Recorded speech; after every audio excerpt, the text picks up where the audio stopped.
Buenas tardes a todos, bienvenidos a este primer webinar del año que vamos a abordar, pues un tema de primerísima actualidad como es la reforma laboral y con el que tenemos la suerte de contar pues con la mejor persona que nos podía acompañar para esto, que es Rosa Santos, y con nuestro presidente de FAPIME y vicepresidente de CEN, Manuel Piquer, y nuestro asesor en materia de relaciones laborales, José Manuel Ayesa.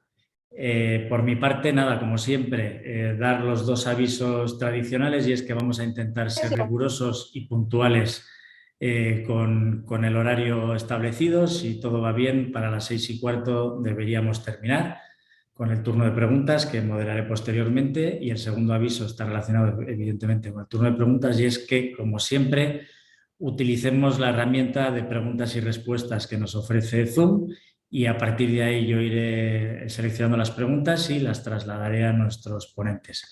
Por mi parte, nada más, agradecer muchísimo a Rosa el rato que nos va a dedicar, también a Manuel y a José Manuel, y doy paso a nuestro presidente Juan Miguel Sucunza para que presente a nuestra ponente. Muchas gracias. La verdad que hoy es un día muy importante por la importancia que tiene la reforma laboral. Yo he estado como miembro del comité ejecutivo en todas las jornadas que hemos estado discutiendo sobre la reforma y sobre la intención de voto de unas y otras partes. Al final, eso sí quiero aclararlo, la CEM votó a favor del acuerdo entre la COE y el gobierno, ¿no? Y los sindicatos, ¿no? Entonces, por eso nos ha parecido oportuno organizar este webinar. Tenemos la grandísima suerte de contar con Rosa Santos, que es la persona que ha negociado en primera persona junto con su equipo, que tenemos aquí también 3 miembros de su equipo, con los sindicatos y con el gobierno. Y luego tenemos también una magnífica suerte de contar con 2 de los abogados, o los 2 abogados laboralistas y conocedores de la reforma laboral más importantes de Navarra, que son Manuel Piquer y José Manuel Ayesa. Y como yo no soy un experto, aunque estuve en todas las negociaciones, yo creo que es un día más de cuestiones técnicas que de cuestiones políticas. Entonces es un gran placer haber organizado esta jornada, y os paso de forma inmediata con Rosa Santos, que tiene mucho interés en contarnos a los navarros cuál es la situación, y muchas gracias a todos por venir. Buenas tardes a todos, es un placer enorme estar con vosotros hoy y desde luego tener aquí al presidente de la Confederación de Empresarios de Navarra, que como todos conocéis es tremendamente persuasivo.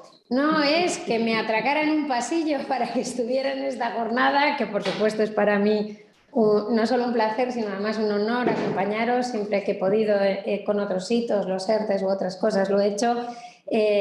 Como digo, es para mí un placer y un honor, pero también pues me alegra muchísimo compartir este rato primero con él y luego pues con los compañeros que van a acompañarme esta tarde. Nos conocemos hace muchos años y la verdad que es para mí un placer compartir también la mesa con vosotros.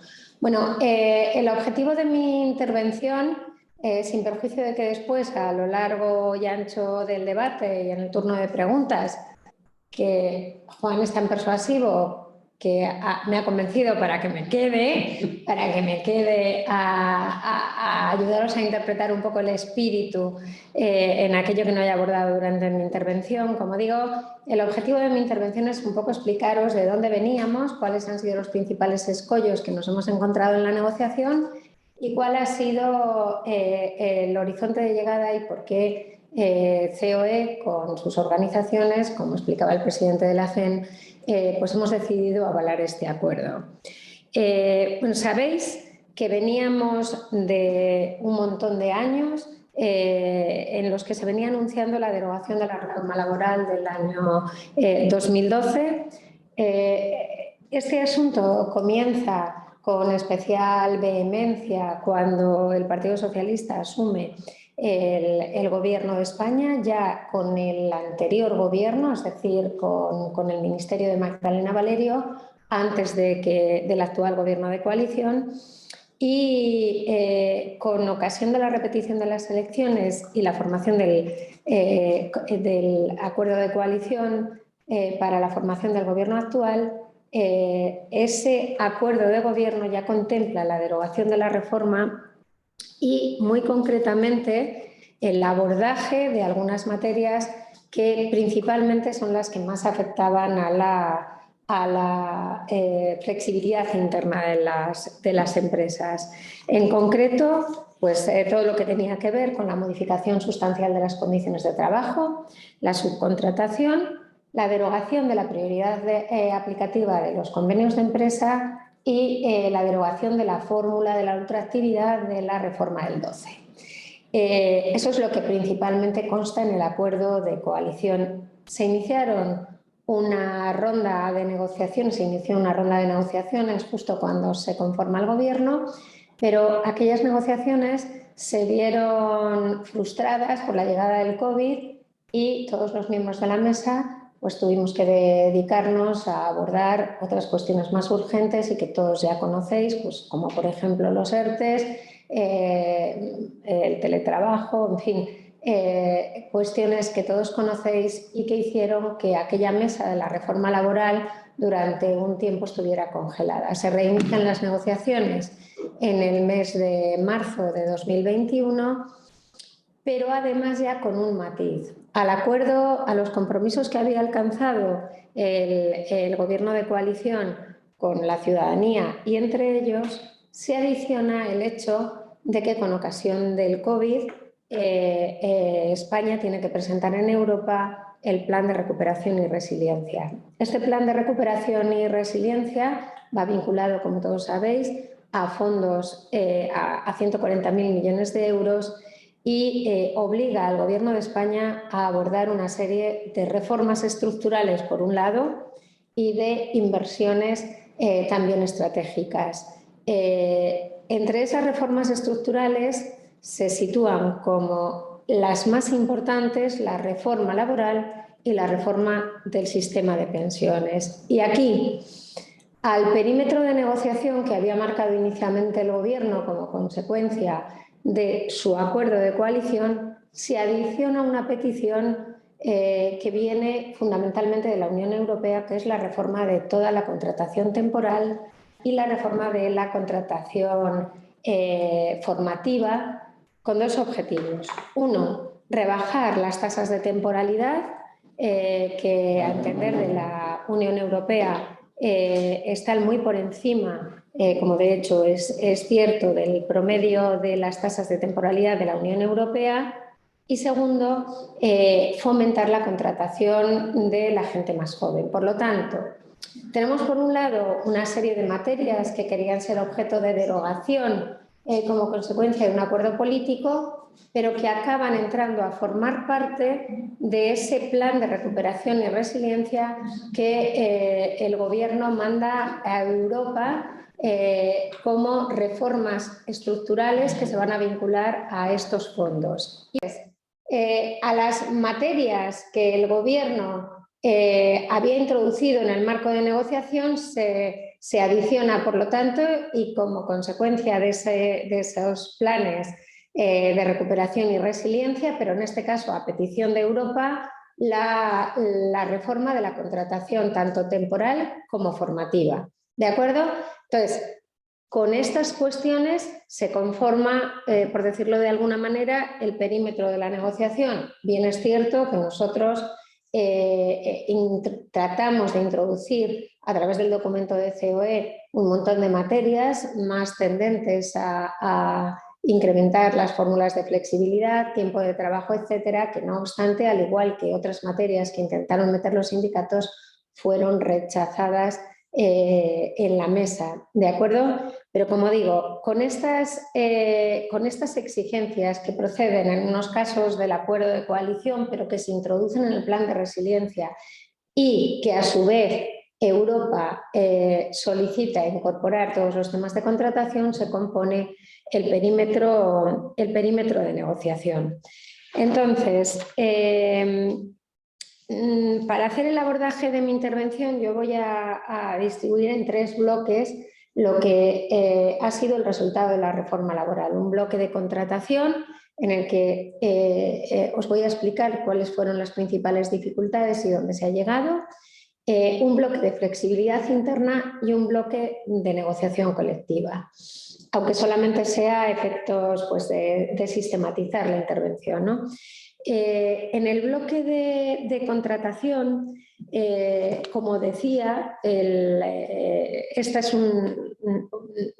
entra la reforma tanto de los contratos formativos como de la contratación temporal, como también del fijo discontinuo, que ahora intentaré explicar un poquito más en profundidad, pero bueno, voy a pasar muy de puntillas por los contratos de formación, donde básicamente yo creo que hemos intentado adaptar estas modalidades contractuales a la nueva FP dual y se han conseguido muchas de las peticiones que se nos hacía llegar desde el ámbito empresarial, no limitación de edades, incorporar el tiempo parcial, poder hacerlo en horario nocturno o a turnos cuando fuera necesario, poder consolidar la formación completa en varias empresas. En definitiva, yo creo que los contratos formativos, mejor el contrato de formación en alternancia desde mi punto de vista que el contrato en prácticas, han quedado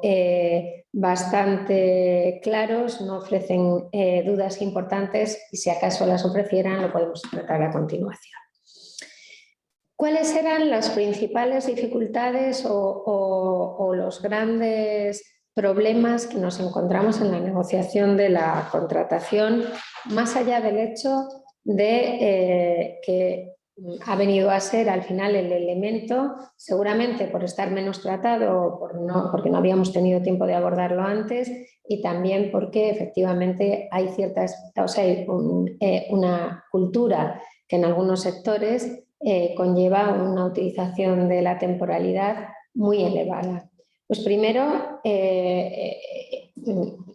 el propio abordaje de la temporalidad que tiene un componente sectorial muy importante en nuestro país. Y luego las peticiones que nos venían tanto del Gobierno como de los sindicatos. El Gobierno, para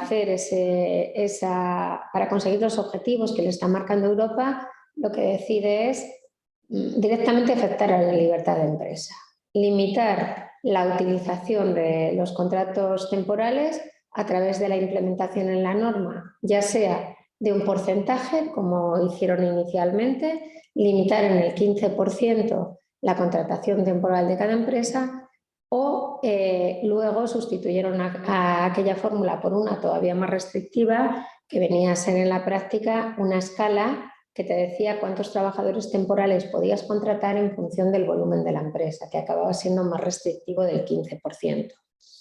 A nosotros, desde luego, transigir con una fórmula que limitara la libertad de empresa, bueno, nos hubiera costado bastante.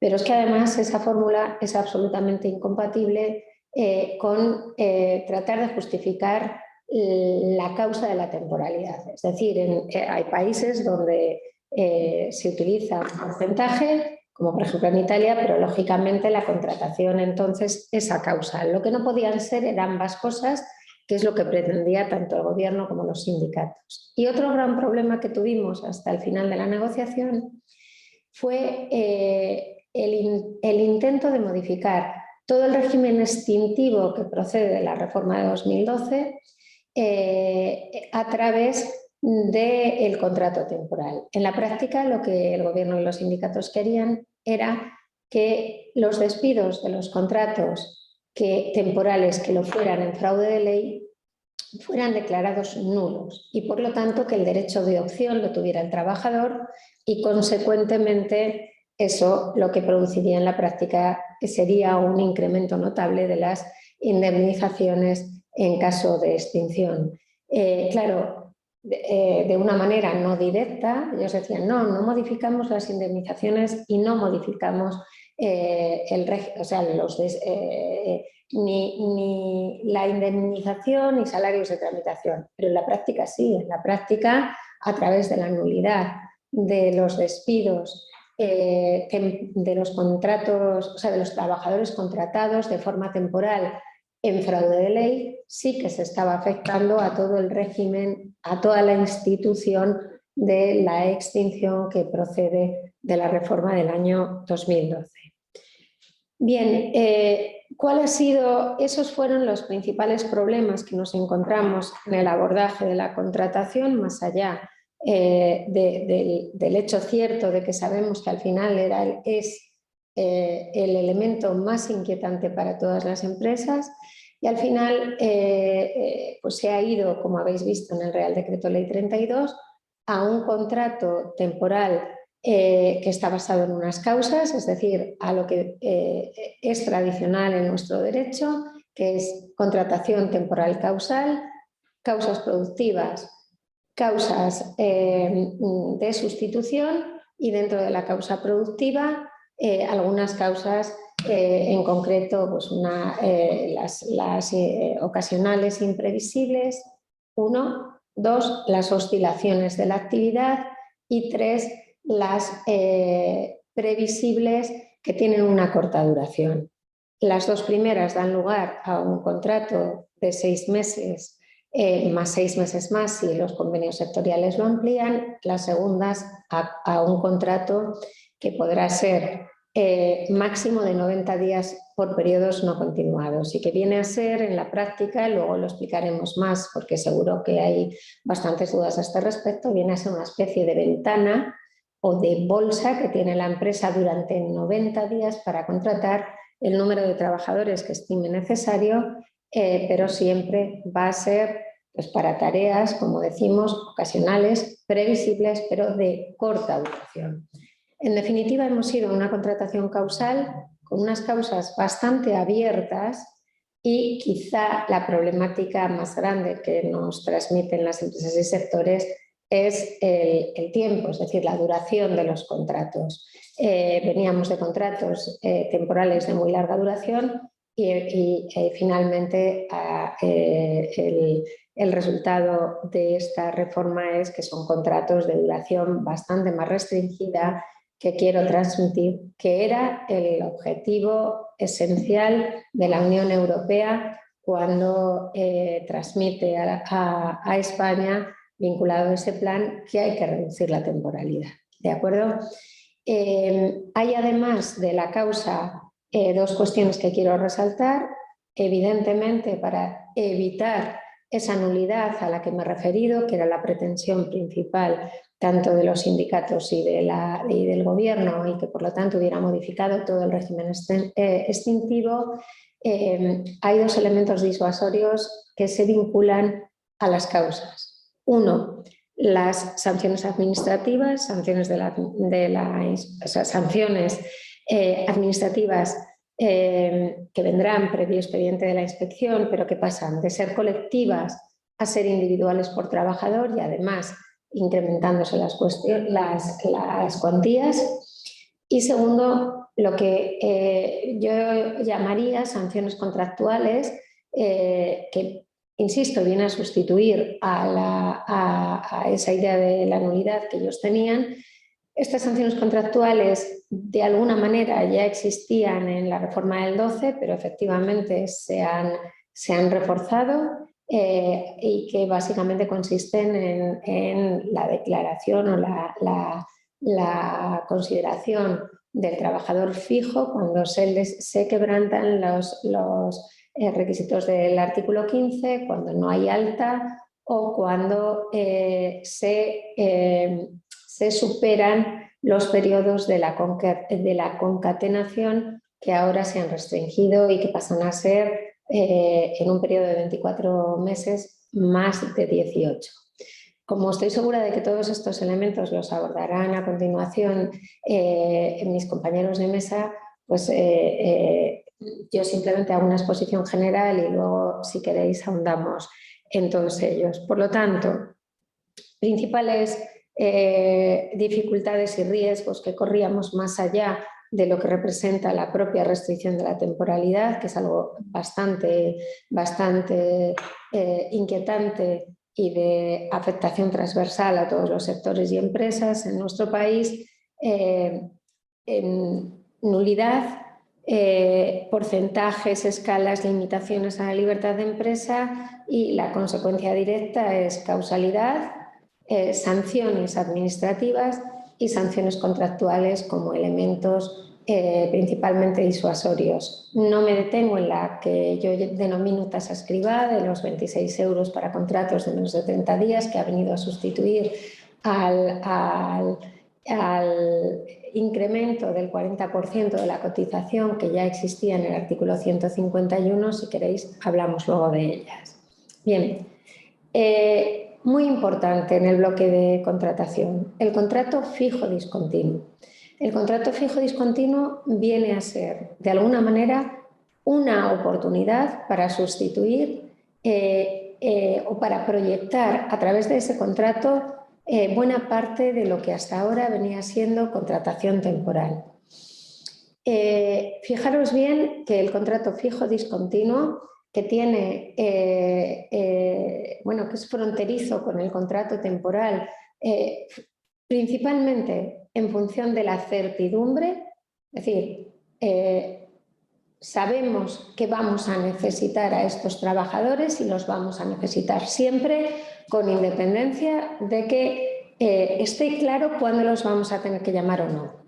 Hemos traspasado, por decirlo de alguna manera, buena parte de lo que eran los trabajadores a tiempo parcial a la figura del fijo discontinuo, tanto lo que es el llamamiento cierto como el incierto, luego el elemento de deslinde con la contratación temporal y sobre todo principalmente con las oscilaciones, que yo creo que es donde puede surgir mayor conflicto interpretativo, es la certeza del llamamiento y no otra cosa distinta.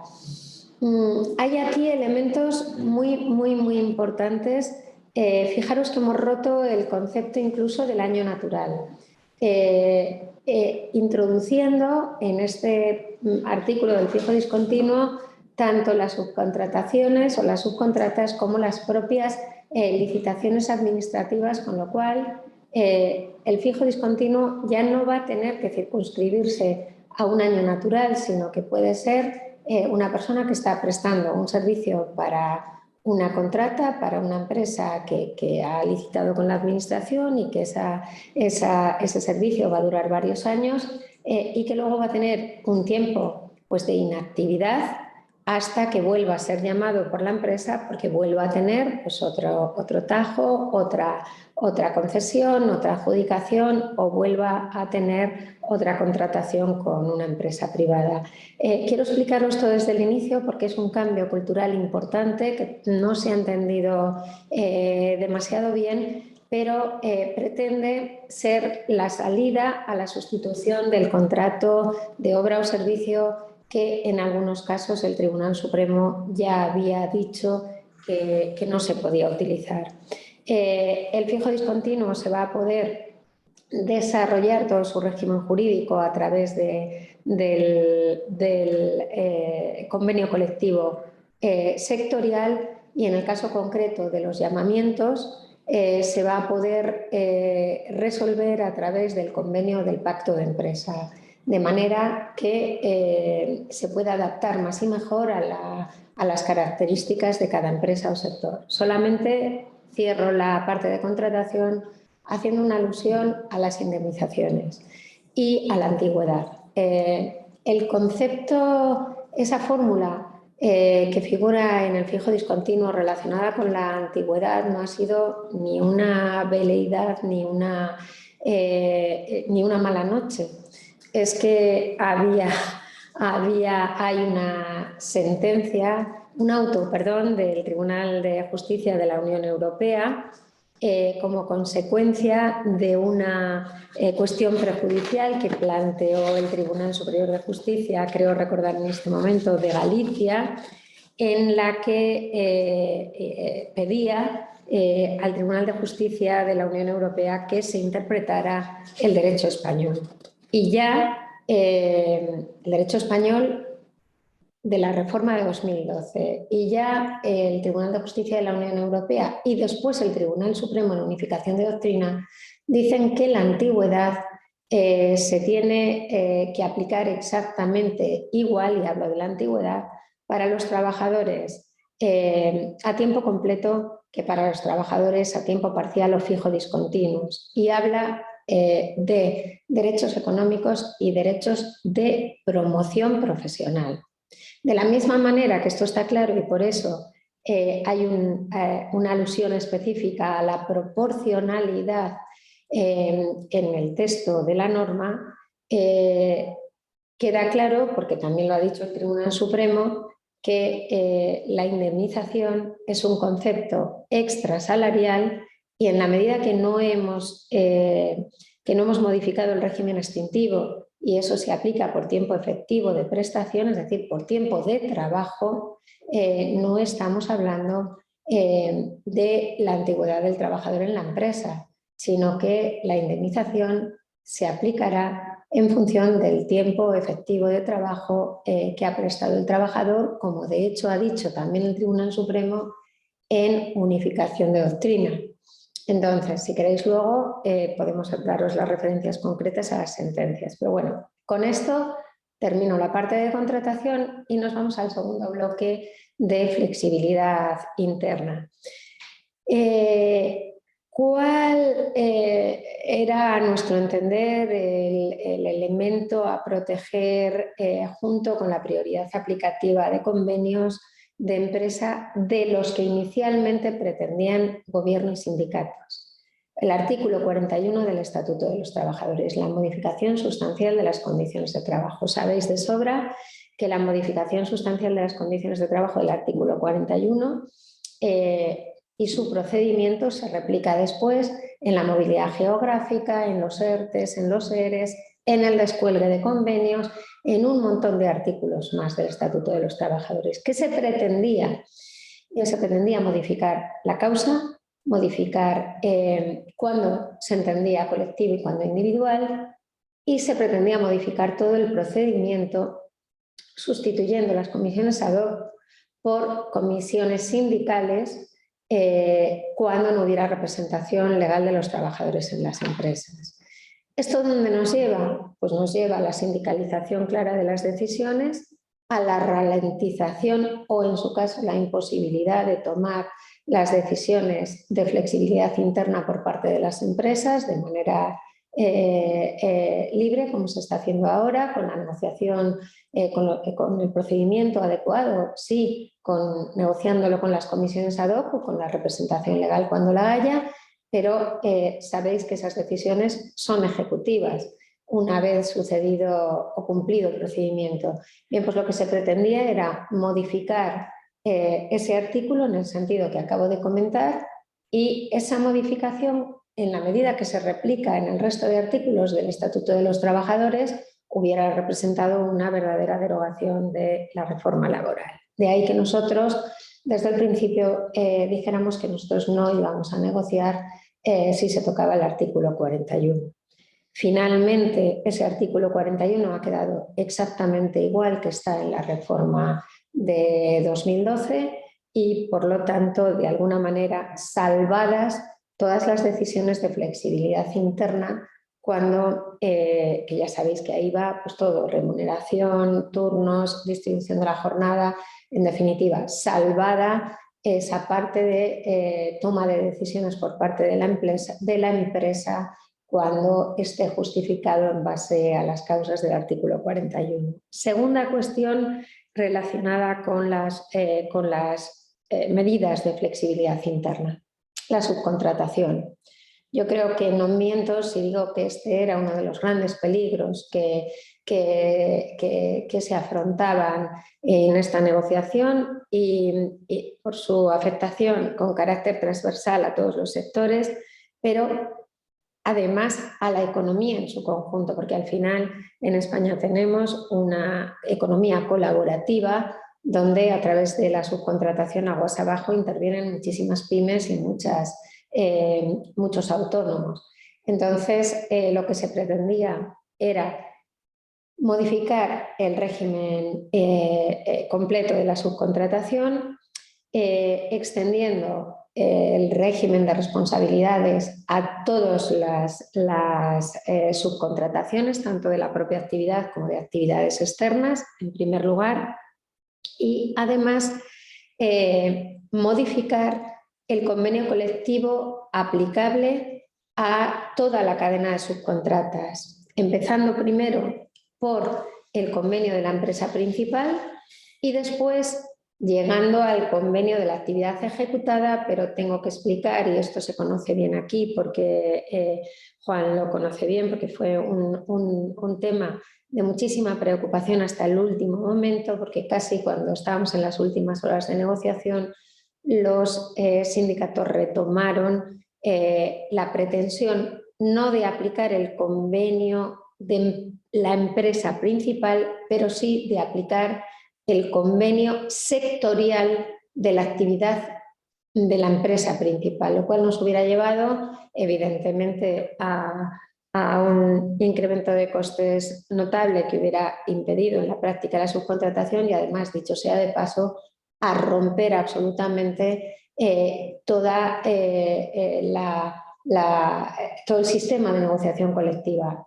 Una empresa de construcción que contrata o subcontrata a una empresa de metal, lógicamente la empresa de metal aplicará el convenio de metal o un convenio de empresa si lo tiene. Eso es exactamente, y lo quiero explicar claro, lo que se ha acordado. Lo que se ha acordado no es más que lo que ya se está aplicando, que es: se aplicará el convenio sectorial de la actividad ejecutada o desarrollada cuando la empresa no tenga un convenio propio que deba ser aplicado en base a las reglas del 84, que después en negociación colectiva veremos cuáles son. Pero ese es el acuerdo. Básicamente, lo que ya estaba vigente porque no hemos modificado las reglas del título tercero del Estatuto de los Trabajadores. Por lo tanto, el artículo 42 finalmente ha quedado inmodificado, salvo en el apartado 6, que establece como regla general que se aplicará el convenio colectivo de la sectorial de la actividad que se desarrolla, sin perjuicio de lo que dice el 84. ¿Qué dice el 84? Pues que si hay convenios de empresa, se aplicará el convenio de empresa. Luego hablaremos del artículo 84. Por último, medidas de flexibilidad interna, porque ha sido un caballo de batalla permanente. Quiero resaltar, voy a apartar el mecanismo red porque si no me voy a alargar muchísimo, pero sí que quiero incidir en la importancia de la implementación al Estatuto de los Trabajadores ya con carácter estructural de toda la experiencia de la pandemia. En definitiva, la posibilidad de acudir a un ERTE que podrá estar exonerado con exoneraciones que serán voluntarias cuando la empresa decida acogerse a ellas, insisto, cuando se limite o se restrinja la actividad de la empresa como consecuencia de una decisión de una autoridad.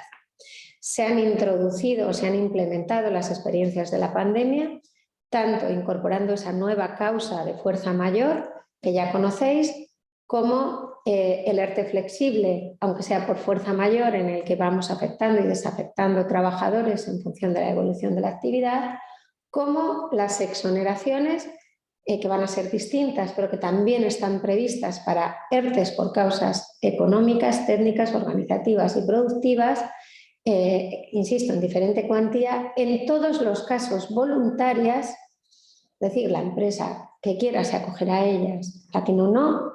La que se acoja a ellas tendrá lógicamente unas obligaciones, la más importante es el compromiso de reserva del empleo, que se clarifica en la norma. En caso de incumplimiento se deberá devolver exclusivamente la exoneración conseguida respecto del trabajador, respecto del que se ha incumplido, lo cual nos va a permitir lógicamente hacer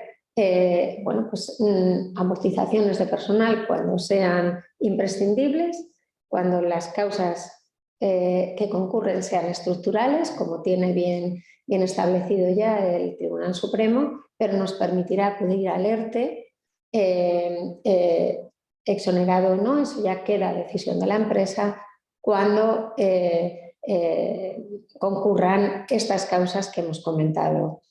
Incluso en el caso del fijo discontinuo. Es decir, si yo tengo obligación de realizar un llamamiento, pero pues tengo una caída de producción o una dificultad organizativa, podré acudir al ERTE como mecanismo de hibernación del trabajador fijo discontinuo para no tener que acudir al recurso del despido. ¿De acuerdo? Y por último, y ya termino, esta parte es más, seré más breve, negociación colectiva. Aquí había, lo he dicho desde el principio, dos pretensiones ya en el propio acuerdo de gobierno, pero que lo llevan al plan de recuperación y resiliencia. Uno, el objetivo principal y como principal riesgo con relación al artículo 84, y ahí los que habéis tenido ocasión de seguir la evolución de los textos lo habéis visto, el principal objetivo era de evaluar la prioridad aplicativa del convenio de empresa hasta dejarlo en materias insignificantes para de alguna manera evitar la proliferación de convenios colectivos de empresa. Esto por un lado. Además, que los convenios, tanto autonómicos como estatales, pudieran disponer de esa prioridad aplicativa del convenio de empresa. Y en tercer lugar, que los convenios autonómicos adquirieran prioridad aplicativa frente a los convenios sectoriales estatales. Bien, al final el artículo 84 ha sufrido tan solo una modificación, que ha sido eliminar la letra A del artículo 84.2. ¿Qué quiero decir con esto? Quiero decir, primero, no se han modificado las reglas de concurrencia de los convenios colectivos. Esto significa que no hemos alterado las unidades de negociación, ni las hemos alterado ni se van a alterar. Las unidades de negociación previas a un convenio sectorial, es decir, un convenio de empresa anterior a un convenio sectorial, es soberano y no se va a ver afectado en nada, porque ya sabéis que hay una regla principal en nuestro derecho que es la prohibición de concurrencia. Por lo tanto, nosotros el artículo 84.1 no lo hemos modificado, no se ha modificado con la reforma laboral. Por lo tanto, habrá convenios de empresa que no van a requerir ningún tipo de adaptación, ninguno, porque son convenios de empresa que no están afectados por la prioridad aplicativa del convenio de empresa. Es decir, ya antes de la reforma laboral del 12 había convenios de empresa y esos no se vieron afectados por la reforma laboral del 12, ni a esos les aplica las reglas del artículo 84.2. Ahora bien, los convenios de empresa que se han negociado durante la vigencia de un convenio sectorial, que es para lo que está pensado el artículo 84.2, van a seguir teniendo prioridad aplicativa en todas las materias que tenían antes, salvo en materia salarial, porque la modificación ha sido la eliminación de la letra A del artículo 84.2. ¿Por qué? Pues porque habían proliferado algunos convenios, muy pocos, que tenían como único objetivo o finalidad de evaluar los salarios por debajo del sectorial y prácticamente sin más contenido. Sabéis que a través de las sentencias del Tribunal Supremo, a través de la jurisprudencia, se fue limitando muchísimo desde el 12 hasta ahora la tasa de cobertura de esos convenios. Son muy poquitos trabajadores los afectados por ese tipo de convenios, porque el Tribunal Supremo había ido anulando muchos de esos convenios en función del principio de correspondencia, etcétera, etcétera, pero todavía existía de manera, insisto, muy residual algún convenio de empresa creado para devaluar el salario por debajo del convenio de sector, que no es una práctica habitual en nuestro derecho, ni siquiera una práctica que afecte a un número, digámoslo, relevante de trabajadores. Entonces, ¿qué se ha hecho en el artículo 84? Exclusivamente se han mantenido las reglas de concurrencia porque el artículo 84.1 no se ha tocado. En el artículo 84.2 se mantiene la prioridad aplicativa del convenio de empresa tal cual estaba en la reforma laboral del 12, excepción hecha de la parte salarial porque se ha eliminado la letra A. Y desde luego no se modifica la concurrencia entre convenios autonómicos y convenios nacionales. Una cuestión que nos preocupa especialmente, toda la relacionada con el 84 en su conjunto, en el trámite parlamentario que se va a producir durante el mes de febrero. Y por último, la ultraactividad. Es verdad, los sindicatos exigían como condición sine qua non la reposición de la fórmula anterior al 12 de la ultraactividad y nosotros hemos interpretado que esta era una práctica superada ya tanto por la práctica como por alguna sentencia, por lo que ahora os voy a comentar.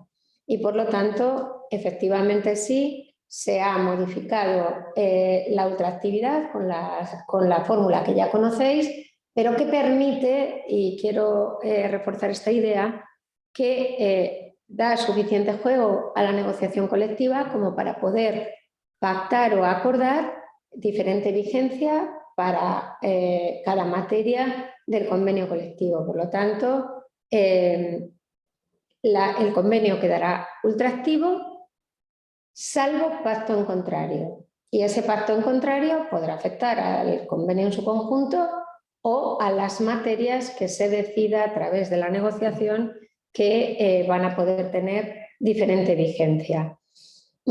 Decía, prácticamente un 70% de los convenios colectivos ya tenían la ultraactividad plena. Pero hay una sentencia bastante preocupante de octubre de 2021 que viene a decir que un convenio cuando está ultraactivo, es decir, no vigente, no con la vigencia pactada en el convenio o con la vigencia prorrogada. De hecho, habla el Tribunal Supremo de vigencia ultraactiva, es una cosa rarísima. No es lo mismo. Y lo que dice el Supremo en esa sentencia de octubre del 21 es que el convenio colectivo, cuando se queda ultraactivo, se puede ver afectado por otras unidades de negociación. Razón por la cual esta sentencia, lógicamente, tiene un efecto reclamo en todos los negociadores para prorrogar de manera expresa la vigencia de los convenios y evitar esa pérdida de soberanía de la unidad de negociación. Entonces, con todo este conjunto, teniendo en cuenta cuál era de alguna manera el punto de partida, cuál ha sido el horizonte de llegada en el que el elemento más disruptivo y efectivamente más inquietante es el de la contratación, nosotros también queremos ver, y por eso se ha puesto una fórmula que se reevaluará pues, a la luz de su desarrollo la efectividad de esta medida. Digo, a excepción hecha de la parte de contratación que es verdaderamente disruptiva y comprendo y comparto la inquietud que genera en el mundo empresarial, se han preservado de forma íntegra las medidas de flexibilidad de la reforma del 2012, incluso de alguna manera se han incrementado y se ha reforzado o fortalecido la negociación colectiva, dejando a la negociación colectiva un montón de materias que de otra manera hubieran tenido que abordarse o bien en la norma o bien a través de reglamentos como inicialmente estaba previsto en los textos, de manera que de alguna manera la autonomía colectiva se va a reforzar también a través de esta reforma, al igual que a nuestro entender sucede con las fórmulas de flexibilidad interna de las empresas, tanto a través de la subcontratación como del artículo 41, como de la negociación colectiva y muy particularmente del convenio colectivo de empresa.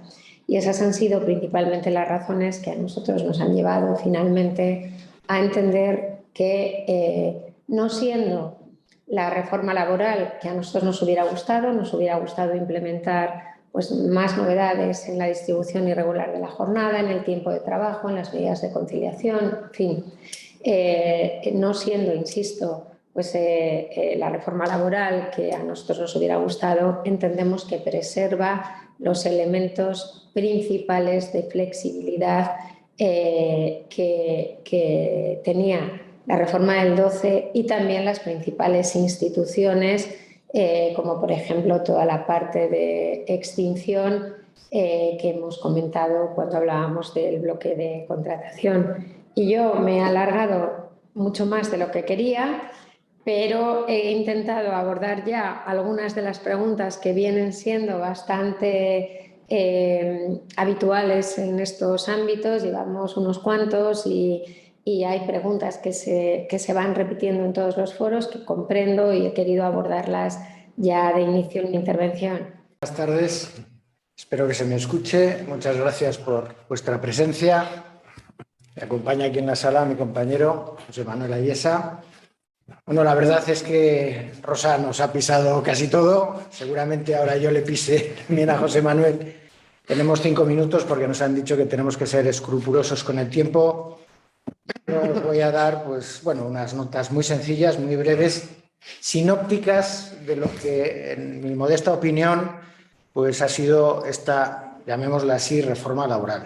Lo ha dicho Rosa y tiene razón. En mi opinión, esta reforma deriva de 3 cuestiones fundamentales. La primera, de negociaciones que ya estaban muy avanzadas y que se han reflejado en este documento.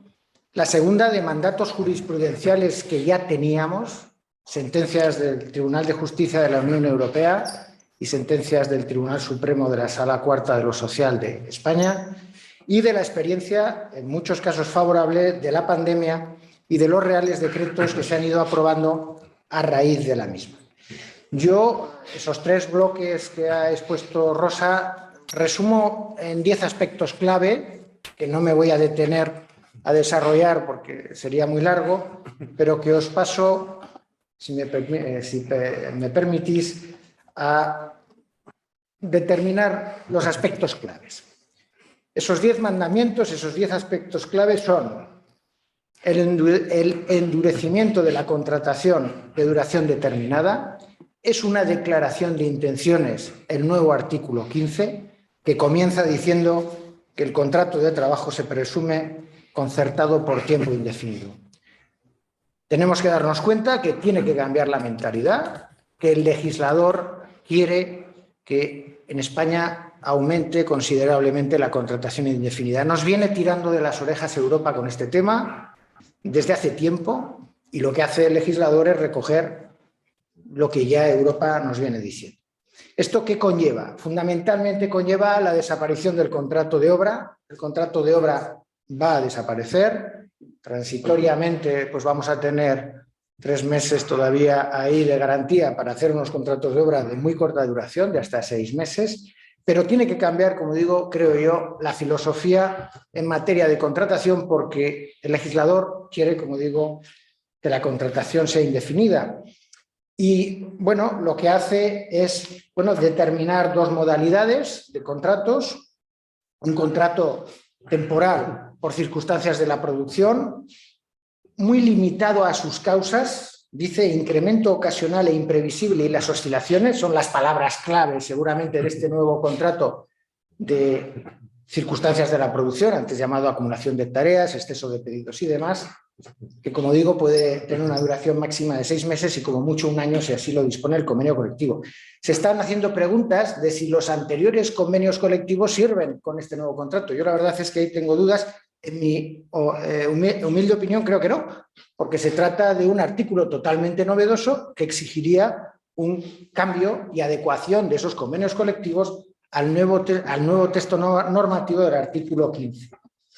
Este contrato, como digo, va a tener que ser taxativo y tiene que especificar claramente el incremento ocasional imprevisible o las oscilaciones que justifican el mismo.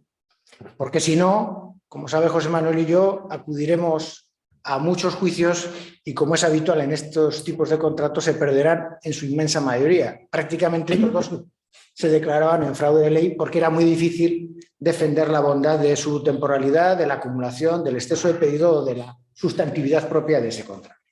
Se establece un segundo contrato limitado en 90 días por trabajador y año para situaciones ocasionales, dice, previsibles y que tengan una duración delimitada, hasta 90 días por año, que no son, dice, continuados y que pueden ser por los trabajadores. Y luego se establece un segundo contrato dentro del artículo 15 de sustitución, que todos conocemos, el que anteriormente hablábamos de interinidad, para sustituir supuestos, de personas con derecho de reserva de puesto de trabajo, implementar jornadas reducidas o incluso cubrir temporalmente puestos de trabajo en procesos de selección o promoción. Repito que vamos abocados a una contratación indefinida sí o sí. Se racionaliza, el segundo aspecto sería racionalizar el régimen de los contratos formativos. Como ha dicho Rosa, esto ya deriva de negociaciones muy avanzadas de la formación profesional dual.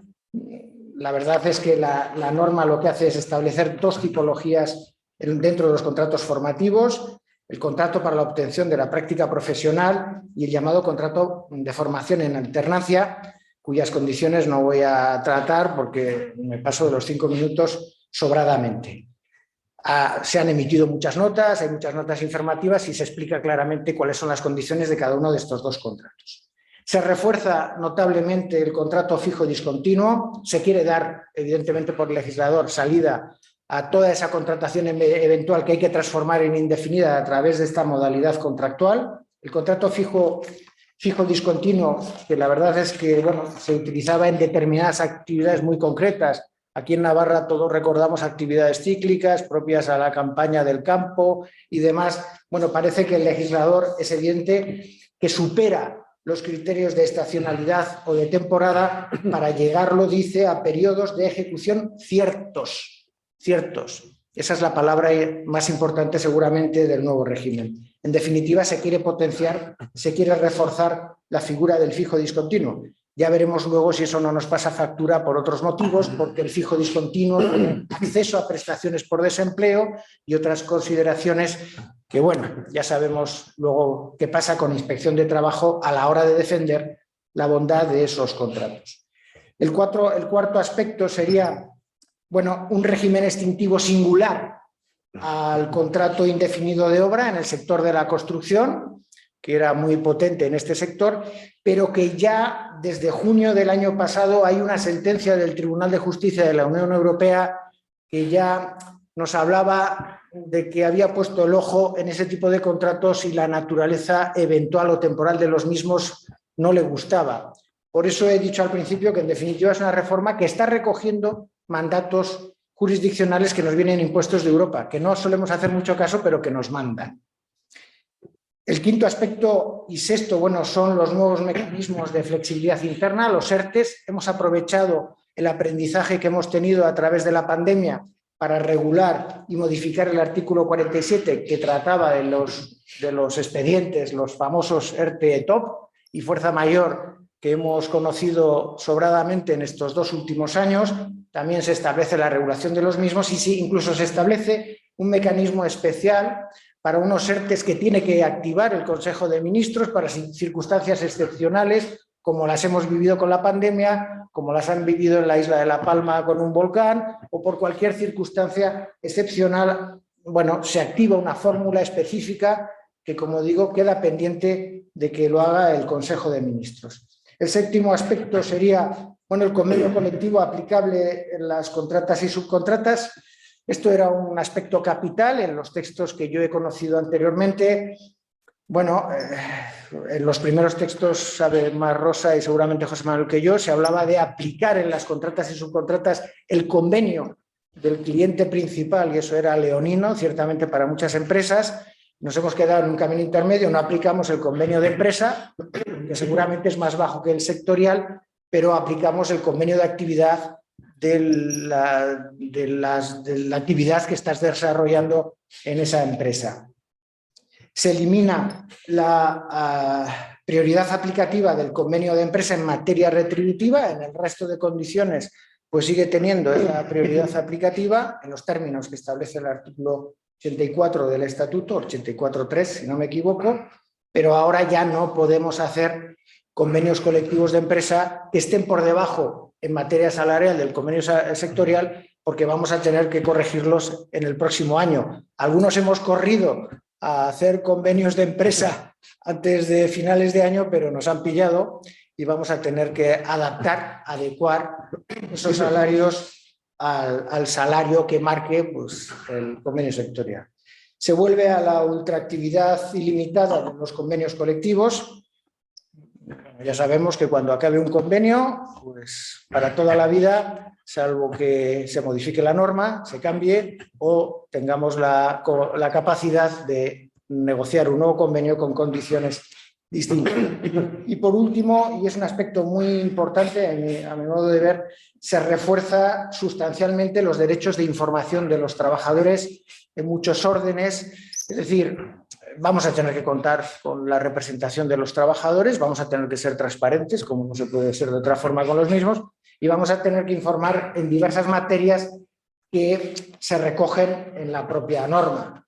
Bueno, pues desde informar sobre los contratos formativos, facilitar el seguimiento de la contratación temporal por circunstancias de la producción a los representantes, informar de los puestos fijos ordinarios donde haya vacantes, informar también de las conversiones de contratos fijos, contratos eventuales en contratos fijos. Bueno, la verdad es que es una norma. Se habla mucho de reforma. Yo, sinceramente, bueno, pues el aspecto más importante a estos efectos que puede ser la contratación, creo que lo que está haciendo es acoger situaciones que ya nos venían casi impuestas y, por lo tanto, bueno, pues seguramente, como ha dicho Rosa, podríamos estar en una situación peor a la que finalmente tenemos. Veremos si definitivamente este Real Decreto Ley 32/2021 se aprueba en las Cortes. Y si es así, tendremos la ley correspondiente que ratificará o avalará las medidas de este Real Decreto. En cualquier caso, porque vamos muy apretados de tiempo, pues quedo a vuestras posibles preguntas y cedo la palabra a mi compañero José Manuel. Bueno, pues muchas gracias, Miguel. Bueno, una de las, no sé si ventaja o inconveniente de hablar el último es que está prácticamente todo dicho, ¿no? Con lo cual yo el tiempo que dispongo lo voy a utilizar en alguna otra cosa. En primer lugar, y para agradecer evidentemente al presidente de la Confederación de Empresarios, Juan Miguel Sucunza, y al secretario general, Carlos Fernández, la invitación a participar en esta jornada. En segundo lugar, agradecer la presencia de Rosa y del resto o de parte por lo menos del equipo del área sociolaboral de la COE. He visto por ahí a Ana Herraiz. ¿Qué tal, Ana? Ana, sepáis que es nuestra hada madrina en COE, es la persona que siempre está ahí a nuestra disposición para todo lo que necesitemos. Creo que es importantísimo poner en valor el trabajo que ha hecho todo el equipo del área de COE, y que para ello es muy importante valorar esta reforma, estas modificaciones al Estatuto de los Trabajadores, no por referencia a la regulación que teníamos antes, procedente de la reforma del 2012, sino a lo que podía haber sido todo esto. No es ocioso olvidar que el presidente del Gobierno en alguna ocasión llegó a hablar de un nuevo Estatuto de los Trabajadores, y que, bueno, pues algunas de las propuestas que se han cruzado no solo en la última fase de la negociación, sino incluso ya en periodos anteriores, ponían los pelos literalmente de punta. Seguramente tanto Rosa como Ana y el resto de las personas que están ahí del equipo del área sociolaboral de la COE recordarán las dos propuestas que en materia de subcontratación se giraron a COE en enero del año 2020 y que dieron lugar a 2 reuniones, y era un texto que realmente ponía los pelos como escarpias. Luego, bueno, pues yo personalmente os he ido siguiendo a través de los sucesivos teams que se han organizado de la Comisión de Diálogo Social de COE, donde se nos ha ido explicando cómo funcionaban o cómo estaban desarrollándose las distintas negociaciones, y de verdad que han tenido un trabajo extraordinariamente difícil y complejo. Por tanto, creo que lo que tenemos hoy encima de la mesa no solo es, o sea, sería injusto decir simplemente que es lo mejor de lo posible, y creo que habría que decir que, sin ser la reforma que a nosotros nos hubiese gustado, creo que de verdad es un trabajo que luce y que lo iremos viendo. A partir de ahí, los aspectos técnicos han sido ya convenientemente desarrollados, tanto por Rosa como por Manuel, y por tanto tampoco me voy a detener en las cuestiones estrictamente, digamos, teóricas, sino en cuestiones más prácticas, partiendo de la base del acuerdo absoluto con todo lo que se ha dicho hasta este momento. En primer lugar, y centrando quizás un poquito más en lo que puede ser la empresa mediana y grande, creo que es importantísimo que las empresas desde ya mismo se pongan a revisar sus estrategias de contratación, y más concretamente de contratación temporal. Yo ratifico 100%, estoy totalmente de acuerdo con lo que ha dicho Manuel en cuanto a que a partir de hoy las cosas han cambiado. No tanto porque el artículo 15 en su número 1 diga que el contrato se presume indefinido, que ya lo decía, sino fundamentalmente por el hecho de que esta modificación de la contratación temporal viene precedida, por un lado, de una serie de campañas de inspección de trabajo, por un lado, y por otro lado directamente de la Tesorería General de la Seguridad Social.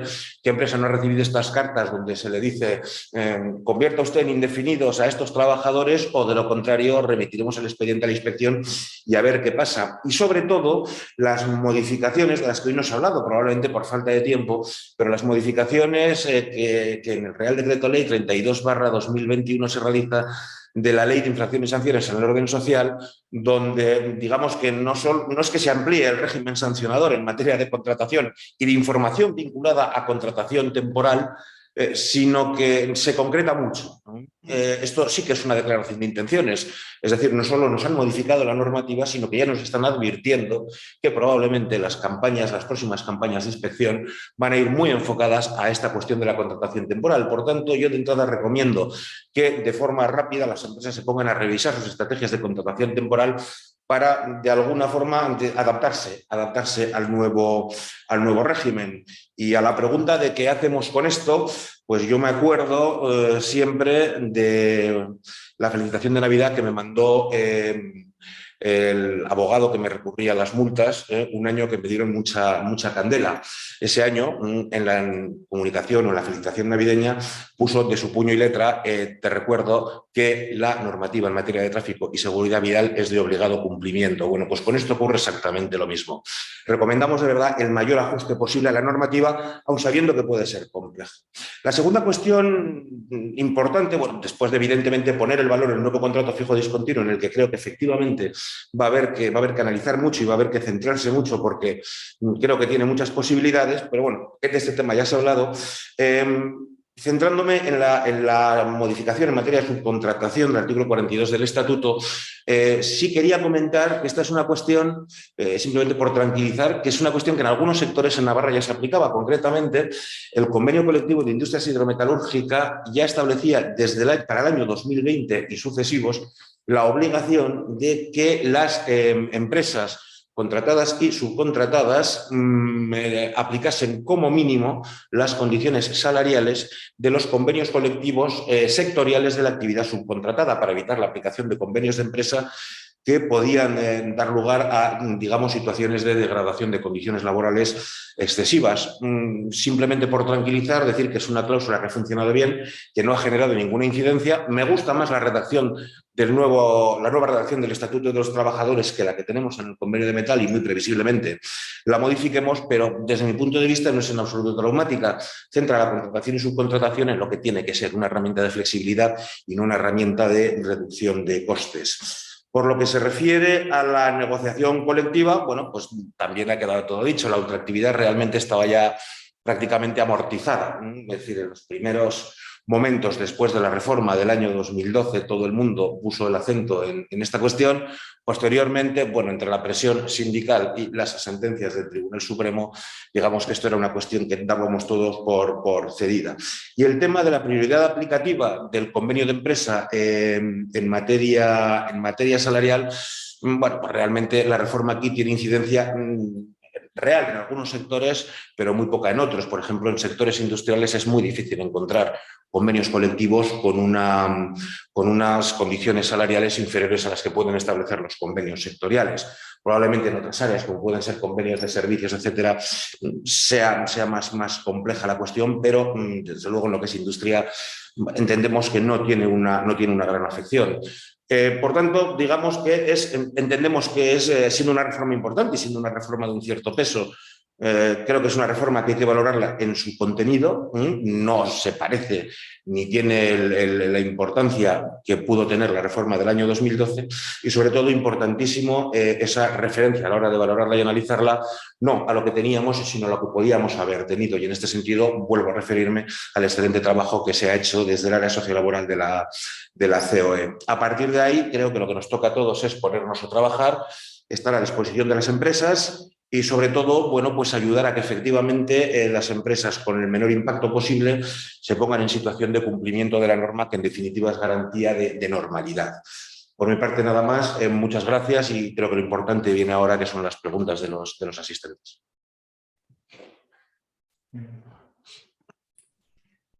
Muy bien, pues muchísimas gracias, Rosa, Manuel, José Manuel, por vuestra intervención. Yo creo que se ha hecho un repaso bastante exhaustivo de los principales puntos que nos cambian la normativa de esta reforma laboral. Y sí que han ido entrando algunas preguntas. Recuerdo a todos los asistentes que el que quiera realizarla la vaya haciendo a través de la herramienta preguntas y respuestas. Y hay una, bueno, yo creo que está bastante clara la respuesta, pero bueno, por si acaso la voy a formular porque además la repiten varios y hay bastante inquietud sobre este tema y es, todos sabemos que ahora la reforma se va a someter al referendo parlamentario, a su aprobación y nos trasladan la pregunta de qué puede pasar si finalmente se anula el pacto, lo que se ha acordado. Pues, pero no soy yo la que... ¿Sí? Ahí, Ahora. Ahora, perfecto. Supongo, Carlos, que bueno, aquí está la nombrada Ana Herráez, que es no solamente la hada madrina de la CEN, sino mi ángel de la guarda, junto con Jorge y con Carlos, que me están acompañando hoy, parte de mi equipo.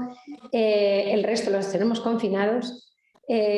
Pero supongo que la pregunta va dirigida a mí. Bueno, nosotros decimos y creemos que hemos ejercido con responsabilidad nuestra labor de negociación en un contexto muy difícil, con unos interlocutores francamente complicados, pero nuestra labor llega hasta aquí. Ahora es obligación del Gobierno conseguir la mayoría para que se convalide este decreto ley, y además, como nosotros hemos pedido, sin cambios, porque lógicamente esa es una responsabilidad del Gobierno. Están muy justos los votos, lo estáis viendo por la prensa. Los grupos parlamentarios que apoyan al Gobierno tradicionalmente, pues bueno, no están contentos con esta reforma, lo cual ya dice bastante. Y bueno, estamos trabajando todos para que salgan. De momento vamos a ponernos en el escenario, puesto que la norma está en vigor en la parte del contenido que está en vigor, que ya sabéis que una parte entra en vigor el 31 de marzo. Si no fuera así, es evidente que el Gobierno tendrá que formular una reforma distinta o no hacer nada. Cosa que veo poco probable. Pero sinceramente nosotros esperamos que salga cómo se componga el gobierno ya es una cuestión suya, pero esperamos que la reforma salga sin cambios. Muy bien. Muchas gracias, Rosa. Otra de las preguntas que nos trasladan, también aludiendo a lo que has mencionado antes, sobre que ponías el ejemplo de las contrataciones fijas discontinuas en el ámbito público, nos trasladan la pregunta de si esta figura del fijo discontinuo desde el ámbito público la podrán aplicar a la gestión de proyectos. Menciona, por ejemplo, en todo lo que es la gestión de los proyectos europeos que hay ahora, o si va a haber algún tipo de límite temporal que rija el máximo de contratación, siempre insisto, desde el ámbito público. Sabéis que nuestro expertise está en el ámbito privado y sí. a quien nos representamos es a las empresas. Ahí no os puedo decir más que lo que la persona que pregunta ya conoce, que es que la disposición adicional cuarta regula la utilización del fijo y del fijo discontinuo en la administración. Os puedo contar también una maldad, lo voy a hacer a continuación, pero una maldad de la propia negociación. Y que en esa disposición adicional cuarta pues hay una supeditación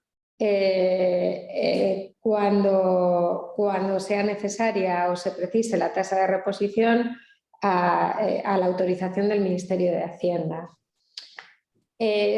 Aquí viene la maldad. Efectivamente, el Gobierno tenía la tentación de modificar todo el régimen contractual para el sector privado, pero más allá del acuerdo, que todavía está por ver, lo que dice Europa, que se alcanzó en la administración pública, pretendía en este decreto mantener para todos sus compromisos la figura de la obra o servicio.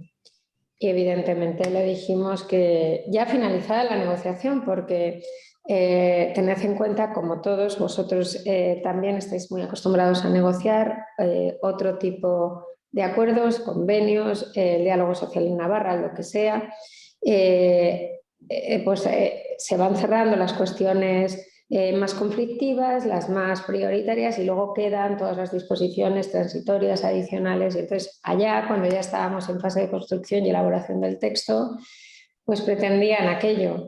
Evidentemente nosotros dijimos que de ser así se caía el acuerdo en su conjunto y pues se prevé, igual que para las empresas, la utilización de la figura del fijo discontinuo en la administración pública, y sí esa autorización del Ministerio de Hacienda para la tasa de reposición, pero no puedo daros más detalles respecto de cómo va a funcionar en la administración, así como creo que sí puedo abundar en algún detalle que necesitéis del resto del articulado.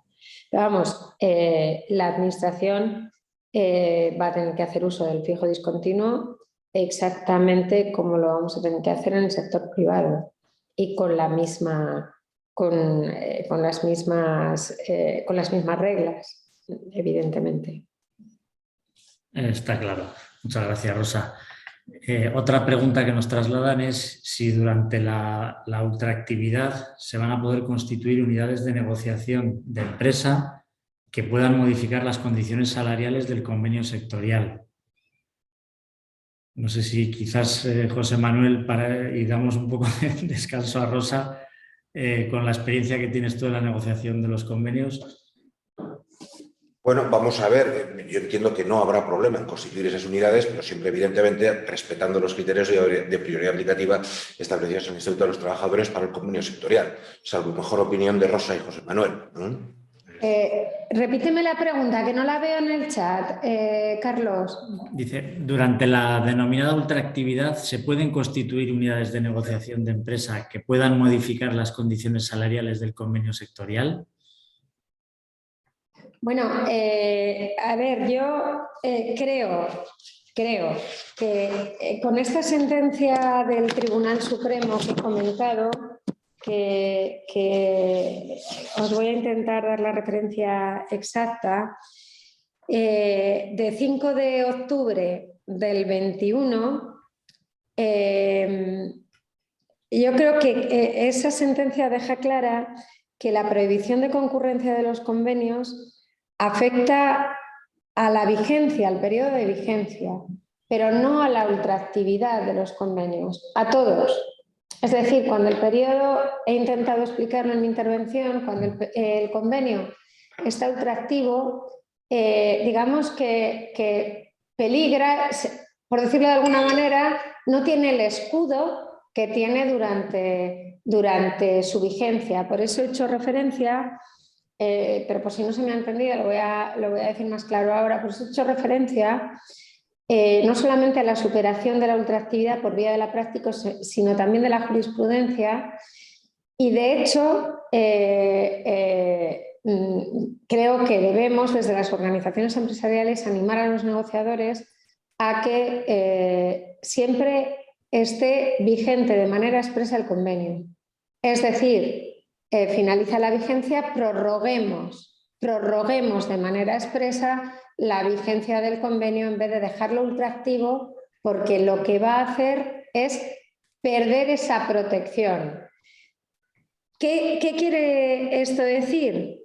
Pues que durante la ultraactividad vamos a poder cambiar de unidad de negociación, yo así lo entiendo, nos vamos a poder ir a otra unidad de negociación y lo que a mí me parece más relevante, vamos a poder modificar las condiciones de trabajo a través del artículo 41, no siguiendo las reglas de modificación de condiciones de trabajo que están en un convenio colectivo, que son diferentes y como todos conocemos. Eso por un lado. Respondiendo entonces a la pregunta que nos estabais haciendo, es que, porque has preguntado exactamente durante la ultraactividad si se puede crear una unidad nueva de negociación que modifique las condiciones salariales. Las condiciones salariales. Bien. Para unidades de negociación, con el mejor criterio, sometiéndome al mejor criterio de José Manuel y de Miguel. Sometida a ese mejor criterio, como digo, mi opinión es que si es una unidad de negociación anterior a un convenio sectorial, por lo tanto, se rige por las letras, se rige por el artículo 84.1, ni se va a tener que adaptar con la reforma laboral ni nada de nada. Cuando se queda ultraactivo, según esta sentencia, efectivamente pierde esa protección y por lo tanto se puede ver afectado por otras unidades de negociación. Luego, por eso os decía, hay que animar a los negociadores a que los convenios no se queden ultraactivos, porque pierden esa protección. Ahora lo que me preguntáis ya es más si durante la ultraactividad de un convenio, entiendo yo que estáis diciendo sectorial, se puede negociar un convenio de empresa, tela, lo que estáis preguntando, perdón, voy a querer omitir. Se puede negociar un convenio de empresa que rebaje las condiciones del convenio de sector que está ultraactivo. ¿Eso es lo que me estáis preguntando? Yo creo que sí. Pues sí, yo creo que no. No. Me vais a perdonar que no responda esa pregunta, pero no porque no quiera, o sea, no porque no pueda, no porque no pueda. José Manuel, tú decías que no. En mi opinión, no. Pero que en tu opinión no se puede. Constituir una unidad de negociación sin problema, por supuesto. Pero que esa unidad de negociación establezca condiciones salariales inferiores a las del convenio sectorial, a mi juicio, no. Con toda claridad, ojo, sometido a vuestro mejor criterio y a riesgo de equivocarme. Si no es que la ultraactividad resulta ineficaz, inútil. ¿Qué sentido tendría la ultraactividad? Yo es que he dicho que prefiero omitir la respuesta. Porque, a ver, yo creo que... por discrepancia, porque tú lo tienes claro. Por saberlo también un poquito. Por ninguna de las dos cosas. Lo tengo claro. Hombre, yo creo que el espíritu de la reforma es claro. Hemos intentado evitar que haya descuelgues salariales del convenio sectorial creando unidades de negociación. Eso es una práctica que se entiende de alguna manera que es de competencia desleal para el resto de las empresas. De acuerdo, Rosa. Entonces, yo creo que por mi parte y en mi responsabilidad, pues lo debo dejar aquí. Vale, claro. Pero estoy de acuerdo contigo, Rosa, en lo que acabas de José decir. Manuel, que me conoce hace 200 años, sabe que la sutilidad no es una de mis armas. No, la mía tampoco, también. Queda claro. La sutileza. Otra pregunta que nos trasladan dice que para los convenios de empresa que estén firmados con anterioridad a la reforma, ¿qué plazo tienen para adecuar los salarios al convenio que ahora toca de aplicación superior, sea el autonómico o el estatal? Un año. Un año. Lo que les falte para la terminación de su vigencia natural, salvo con que el límite de un terminen año. Con el límite de un año. Si terminan antes del próximo año, en ese momento, y si no, pues antes del 30 de diciembre del 2022. Perfecto. Otra pregunta, ya estamos fuera de hora, vamos a ver si hay media, hay media, terminaremos por ser fieles a nuestra tradición de intentar ser puntuales. Las preguntas que queden sin responder, pues a los que nos las estéis trasladando os haremos llegar la respuesta. Así que a ver si yo creo que para 2 preguntas más nos dará tiempo. Otra de las preguntas que nos trasladan es cómo queda la contratación de ETT como figura de posible flexibilización. Igual que cualquier empresa. La verdad es que las ETT se han visto muy perjudicadas por esta reforma, en mi opinión, y tienen que aplicar la ley como lo hacen las empresas públicas y como lo hace todo Pichichi. Tendrán que utilizar los contratos de 90 días donde puedan hacerlo y tendrán que hacer fijos discontinuos, fijos continuos y las modalidades que tengamos. No son una excepción a la ley. De acuerdo. Sí, yo abundando en la respuesta, tengo que decir que había una negociación paralela y con los propios, con el sector de empresas de trabajo temporal y también con nosotros, que discurrió en paralelo a la negociación, de la que esperábamos mejor respuesta. Es decir, hubo un momento en el que cuando se estaba hablando de porcentajes y de tasas, es decir, de limitaciones a la contratación temporal muy grandes para las empresas a través de, insisto, de los porcentajes o de las escalas, donde se planteó que las empresas de trabajo temporal a través de sus trabajadores indefinidos o fijos discontinuos, que ahora los fijos discontinuos los pueden hacer, pudieran poner a disposición esos trabajadores para cubrir pues posiciones a las que no se pudiera alcanzar con la contratación temporal limitada de las empresas, de manera que esa contratación a través de fijos no contara en los porcentajes que limitaban las posibilidades de contratación de las empresas. Finalmente,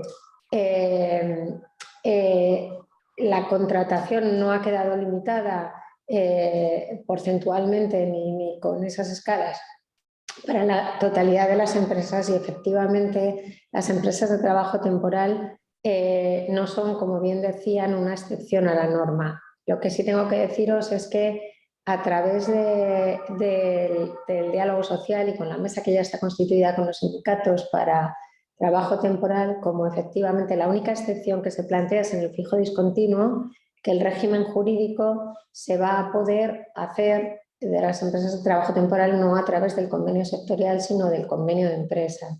Entonces, bueno, vamos a ver de qué manera se puede abrir el enfoque de las empresas de trabajo temporal, que son un sector muy importante que nos da flexibilidad a las empresas y que a ver si podemos abrir el enfoque para que se pueda de alguna manera, a través de los fijos de las ETTs, cubrir también posiciones fijas de las empresas que ahora mismo la norma ni en la del 12 ni ahora mismo se contemplan. Pero solo decir que está abierta esa mesa y que vamos a seguir trabajando. Muy bien. Si os parece, formulo dos más y, como digo, lo dejamos.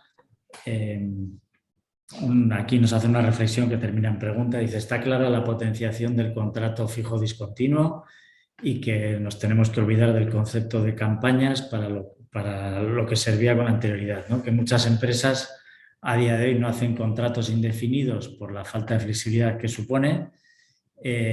Y la pregunta es, ¿podrá llegar a servir este contrato fijo discontinuo como herramienta de flexibilidad para ir llamando intermitentemente e ir cubriendo las necesidades productivas a demanda, o la flexibilidad no llegará tanto? Bueno. Pues el espíritu, perdonadme, el espíritu de la propuesta del legislador actual a expensas de lo que salga del Parlamento es esa. De hecho, aquí se asume un coste, aunque en alguna de las intervenciones que me ha precedido se ha hablado de la litigiosidad del fijo discontinuo. Quizá hubiéramos acertado cambiándole el nombre a la figura porque no se parece en nada a la anterior.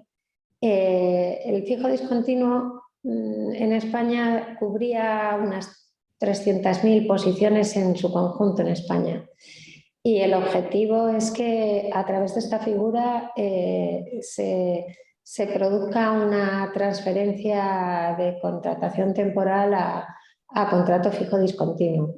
Sí tiene la flexibilidad, eso está claro, lo habéis visto, no se delimita el tiempo de inactividad, salvo para las subcontratas y licitaciones, cuando no se diga una cosa distinta en el convenio colectivo sectorial, con lo cual efectivamente la versatilidad que va a dar el fijo discontinuo es tanta como que una persona pueda ser fija discontinua de varias empresas en función, por poner un ejemplo, en agricultura no es inhabitual que se rote por cultivos y se rote también por territorios, o no es inhabitual que trabajadores de Madrid o de Barcelona bajen a la costa española a hacer frente a las necesidades hoteleras u hosteleras en verano o en invierno en las pistas de esquí.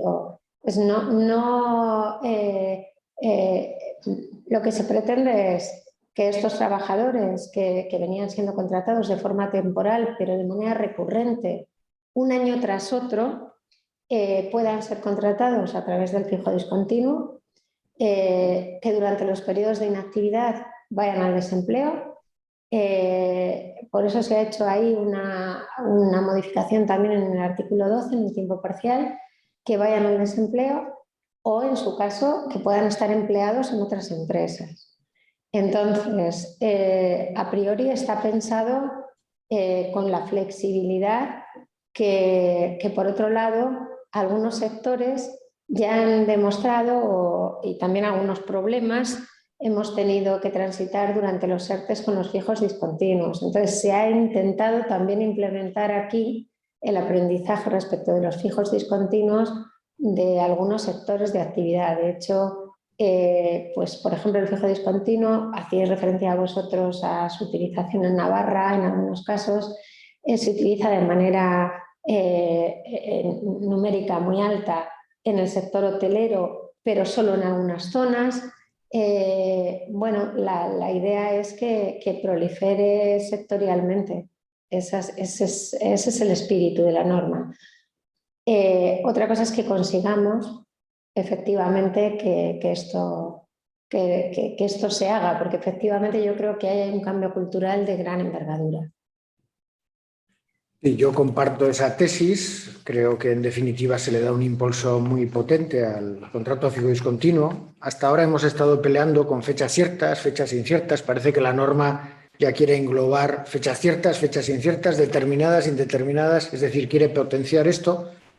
Creo que los problemas van a venir por regular un poquito luego el fijo discontinuo, el orden de llamamiento, bueno, cuestiones que se producen en el día a día, pero es evidente que la amplitud de este artículo, que antes eran las líneas y ahora es un artículo muy amplio, y las definiciones tan exhaustivas que se dan, en mi opinión, es que se quiere potenciar, aunque sea por esa vía, pues la contratación fija discontinua. Otra cuestión es que luego nos vengan con las rebajas, como siempre, ¿no?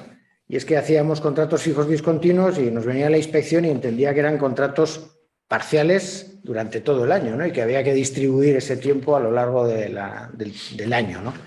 ¿Por qué? Porque los fijos discontinuos aprovechan de las prestaciones del desempleo cuando no hay actividad. Pero, en fin, yo creo que con el nuevo texto es un texto que nos deja abierta esa puerta sin lugar a duda.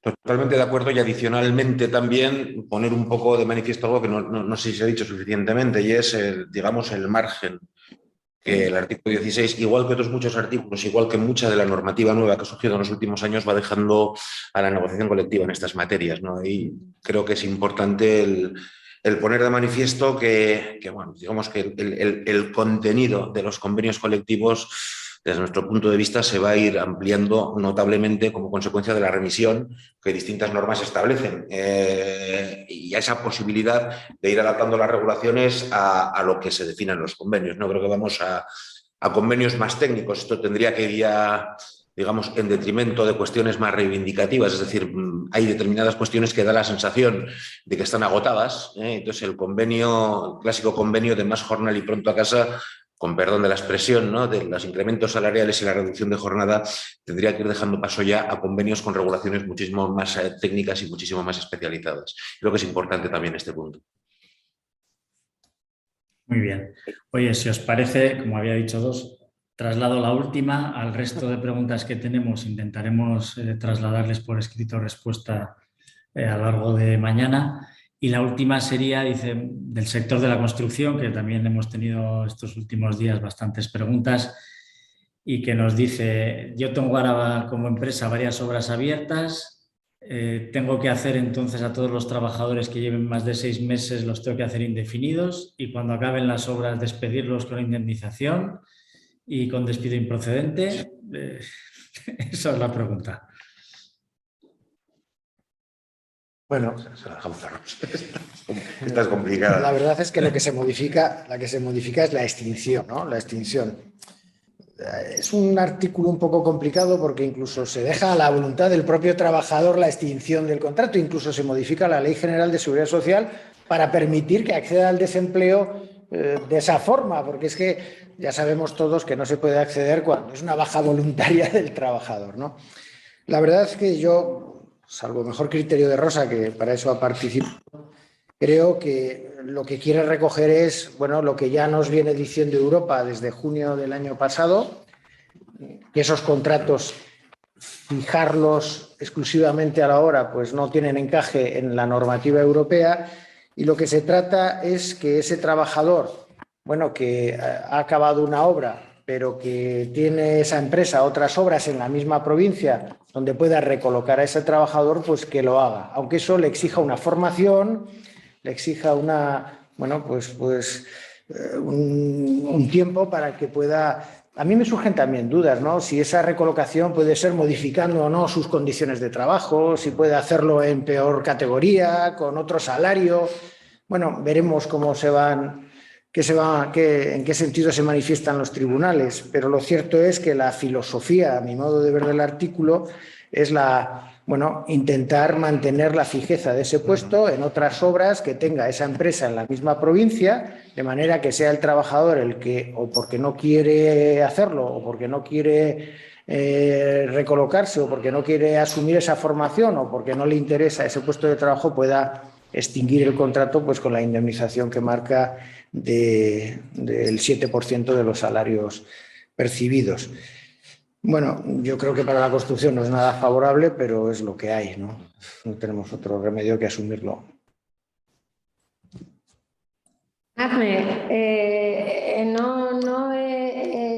No he visto bien la pregunta. Esto ha sido negociado por el sector de construcción. Lo quiero dejar claro. Es decir, la modificación del contrato de obra de la construcción, que ya tenía una indemnización del 7% a la finalización del mismo, no ha sufrido ninguna modificación en este sentido. La única modificación ha venido exigida porque, a ver si intento explicarme, aunque esto lo hace mucho mejor Construcción que nosotros. Primera cuestión.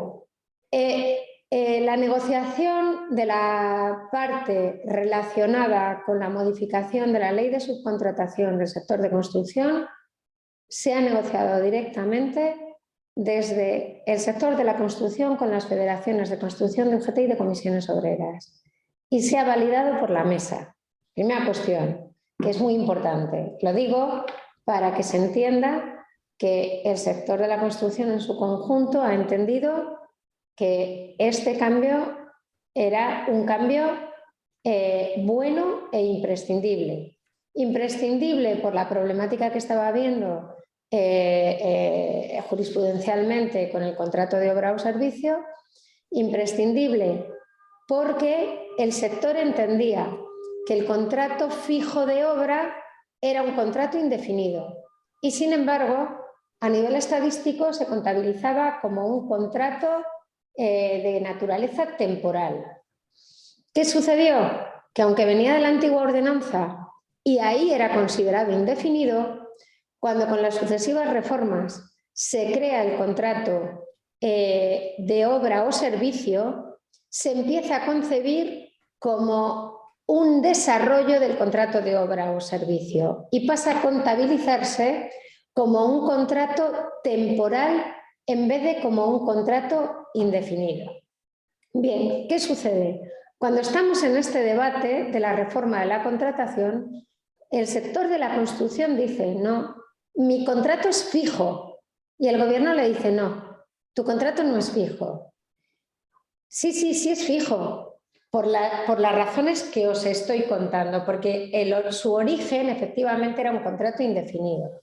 Entonces el sector de la construcción, personalmente creo que con acierto, lo que dice es, y lo dicen tanto los sindicatos con mucha resistencia del Sindicato Confederal de Comisiones Obreras, pero no de la Federación, lo que dicen es, no, para nosotros este contrato por las características de construcción es un contrato indefinido. Entonces el gobierno dice, pues bueno, hagamos a vuestro contrato las adaptaciones necesarias para que entren en el marco de la Directiva Europea de Trabajo No Temporal. ¿De acuerdo? Bien.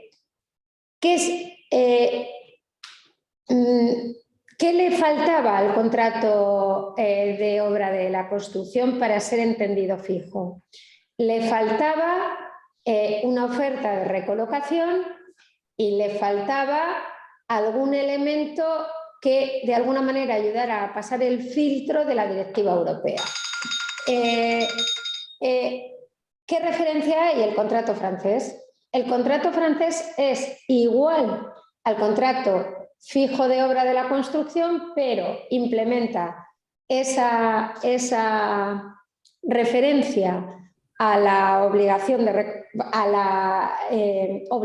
hacer una oferta de recolocación y ese procedimiento que se ha establecido ahí de, oiga, le ofrezco a usted la recolocación aquí si la tengo, si no la tengo, lógicamente no puedo contratarlo. Si usted tiene un perfil que no se adapta a ese puesto, no puedo contratarle. Personalmente, a mí nunca me ha gustado ni me gustaba esa referencia del derecho francés a la causa personal, pero está exactamente copiado de esa referencia, no porque nos guste el derecho francés ni sea una referencia para el gobierno ni para nosotros, sino porque ha pasado el filtro de la Directiva Europea para ser considerado fijo.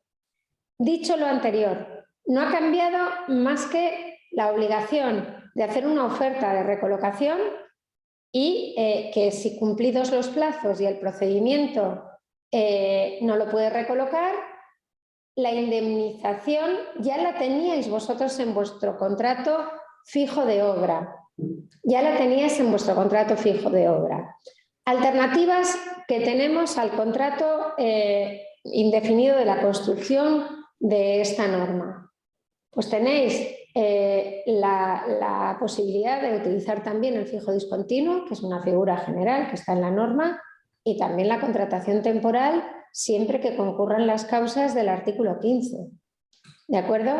Pero, insisto, este contrato sustituye al contrato fijo de obra que ya tenía la indemnización del 7%, que es la que figura ahora en este contrato nuevo. En definitiva, es una indemnización que está sustancialmente por debajo de los 33 días por año y además sin necesidad de hacer un ERE, por lo tanto evitándote todo el procedimiento del despido colectivo. No obstante, creo que para ser más preciso, el sector de la construcción creo que ha hecho algunas circulares relacionadas con el uso y la utilización de este contrato. Vale. Lo vamos a dejar aquí. Yo, pues evidentemente, darte las gracias, Rosa, Ana, nuestro querido ángel de la guarda, y al resto del equipo, daros la enhorabuena por el trabajazo que habéis hecho, bueno, que lleváis haciendo desde hace 2 años sin parar. Muchísimas gracias también, Manuel y José Manuel. Nos hemos alargado casi media hora más de lo inicialmente previsto, pero yo creo que merecía la pena. A los que se han quedado las preguntas sin responder, como decía antes, intentaremos trasladaros respuesta por escrito a lo largo de mañana. Y nada más. Muchísimas gracias, Rosa, el resto y a todos los que nos habéis seguido. Gracias, Carlos, y gracias a todos. Y gracias. Muchas gracias. Gracias a vosotros. Hasta luego.